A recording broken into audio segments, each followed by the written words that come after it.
See, the interesting point on this is when we start to focus on these 5 areas, we can have significant impacts in the red. So the 5 ways, I know you've heard the 5 ways, so bear with me. But the 5 ways, for those not in the room, are 5 key areas that can have a significant impact in the business, and they are these. So leads, conversion rate, that for us equals customers, number of transactions, average sale is, blimey, is rev, margin, which I've talked about, and then at the bottom here we've got profit. So let me just quickly give you some insight on that. So if you were to look at your business at the moment in terms of this and going away, what are you doing on leads right now?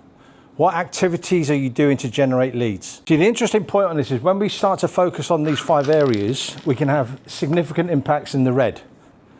But nothing happens, you don't get any more customers unless we generate more leads, unless we generate a decent conversion rate of those leads. Nothing happens in the customers, and if anything, they probably go down. When you get the customers, what are the transactions? How many transactions can you have with them, and what's the average sale for each of those transactions? And this is where I go back to kind of like for you fellas, you've got in your, in your accounting software, it pretty much says sales, but we know there's a whole litany and list of things that you do. So suddenly on the transactions, where are the opportunities to actually scale a transaction or scale more transactions?